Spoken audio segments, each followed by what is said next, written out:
also the Principal Investigator of a European Research Council Starting Grant project entitled Write New Forms of Calligraphy in China, a Contemporary Culture Mirror. I'm also the organizer, together with Professor Francesca Tomasi from University of Bologna, first, and Katarina Lucic, a PhD student of the same university, of this seminar. And first of all, I want to thank both of them for helping me in the organization of this day. Their collaboration has been very, very precious for me. So thank you, Francesca, and thank you very much, Katarina. I also would like to thank all the speakers, Dominic, Alessandro, Remo, and Gianmarco for being here, and also Laura and Lucas for being online. And also Antonella, where is Antonella? It's okay. So thank you very much for accepting our invitation to be here today or online. Thank you also to all of the participants and also to my research teams. I hope you will enjoy this event. So after the thanks, I just want to explain why a sinologist and an expert of Chinese art like me is organizing an event about digital humanities, about ResearchSpace platform and link open data. Why? Because within my ERC project, we are creating together with my team digital semantic web digital archive called Write Digital Archive. It's not so original, but it's important for us.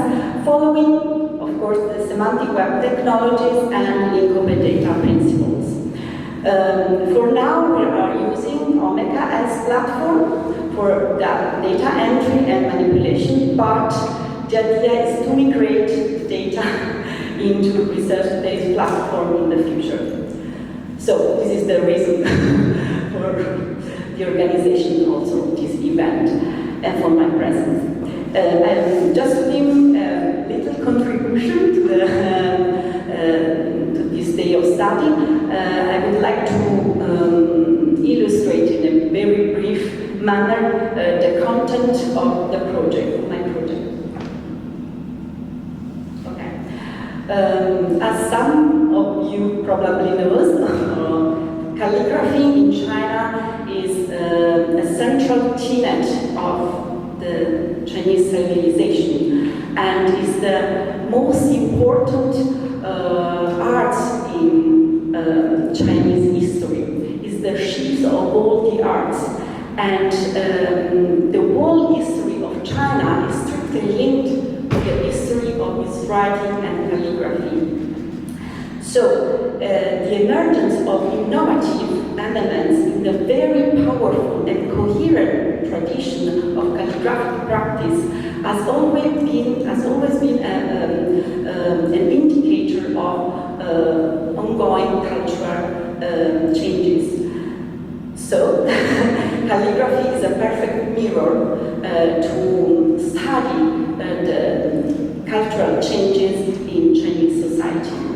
In contemporary times, thank you, calligraphy, especially from the mid-80s, calligraphy has undergone a radical change, and it has evolved into lots and lots of new different forms in all fields of performing and visual arts.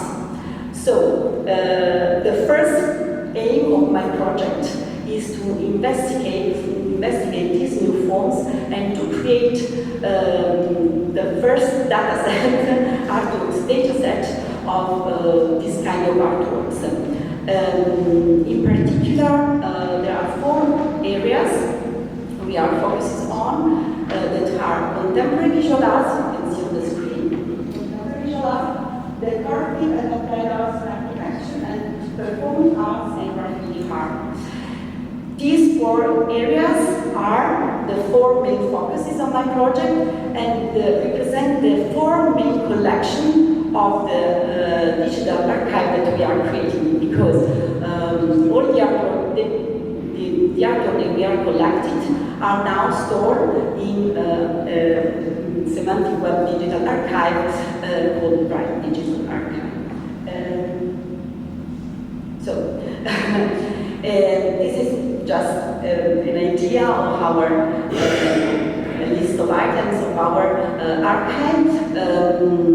Each collection of the archive represents a class with its relating template and specific descriptive metadata, and each artwork from each collection is linked with contextual elements. For example, the calligraphy units that is our creation that are the content of the calligraphies, and the person, the creators, the exhibition, if the artwork belong to a series, etc.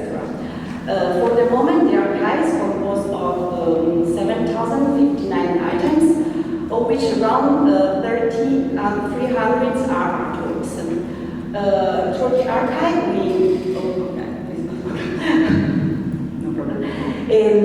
we carry out a multi-layer analysis of the artworks that involves 3 main levels. The artistic level, which means a formal, stylistic, and iconographic examination of the collected artworks and the series, a textual and linguistic analysis of the content of calligraphy, what we call the calligraphic unit, with also their history, for example, if they are connected to literary works and literary texts, and then a social, political, and economic analysis that is focused on the analysis of the client, cultural, collectors, the exhibition history, the social message, if any, the artworks, the economic values of the artist, etc. This chart just shows a simplified overview of the data modeling of the wide dataset, and it represents the relationship between the classes and the collections. Okay. Just to give you 2 examples, and then I will finish. This is an example of an artwork, metadata description, belonging to the contemporary visual art collection. This is an artwork from British Museum, so I don't know if Dominic already knows it. And this artwork is linked with the creator, the person who creates the artwork, so it's also an example of the metadata description of the creator. The artist is also linked to 2 different calligraphy units, 2 different texts in the artwork. And this is an example of the metadata description of one of its calligraphic units, the big one. Okay? This calligraphy unit is linked to a literary text, so you can also see on the screen the metadata description of the literary works it is based on. Okay, the data entry is still in progress, and the archive will be public and available for consultation at the end of the project in 2026. So I hope you will see it at the end of our project. I just want to say that for my project, this archive is being an extremely useful tool, instruments, not only for safely stored and preserved, and in the future to disseminate the data collected during the research, but also to critically analyze the data and to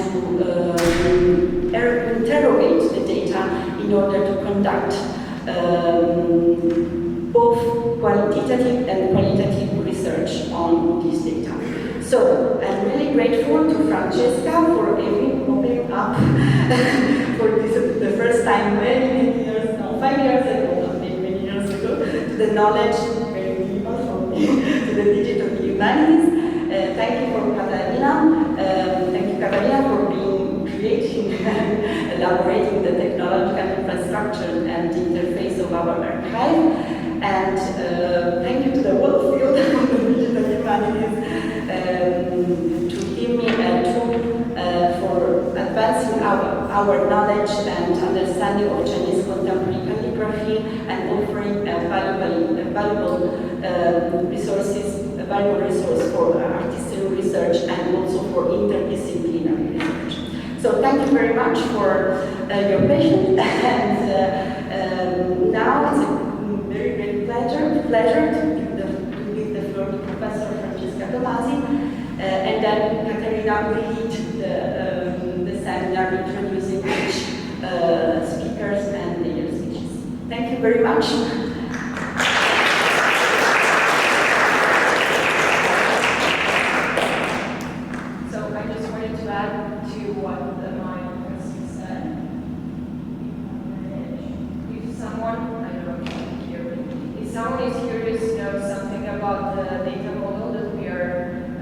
You can search for this article here that we published with DSH, together with our colleague that is not here today. She's called Valentina Pasquale. So if you're interested, you can just go read something about it. Thank you. Thank you, Katerina. So thank you to all people who's coming today. Thank you, Adriana, for having me a few years ago, just in order to start this cooperation about the construction of this digital archive.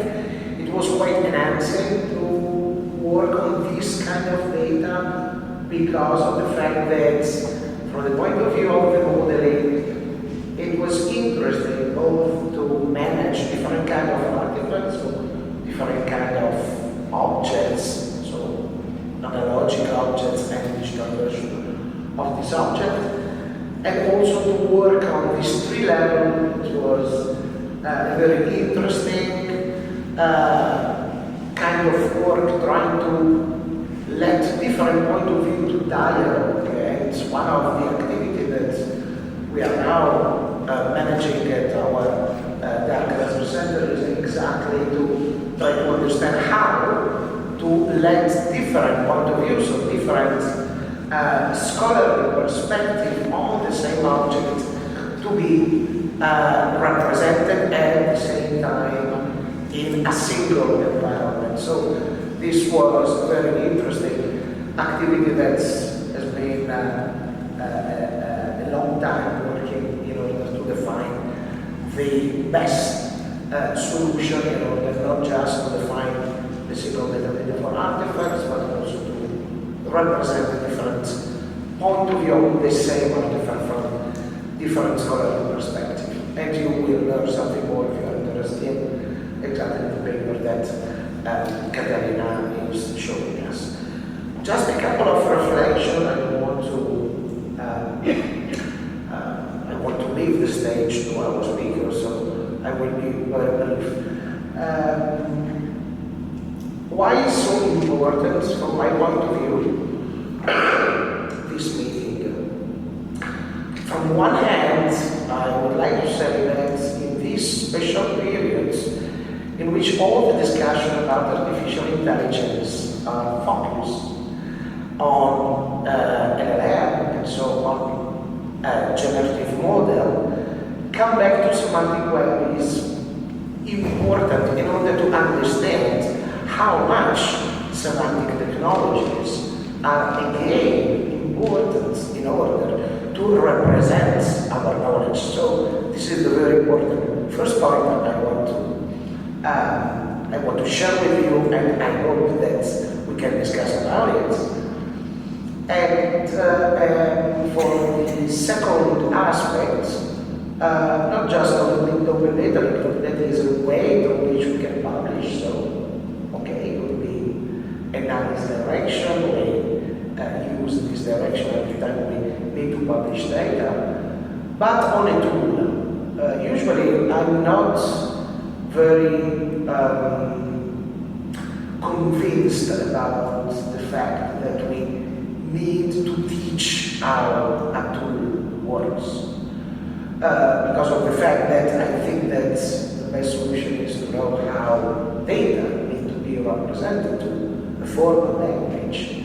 But in the specific case of ResearchSpace, I think that this application is a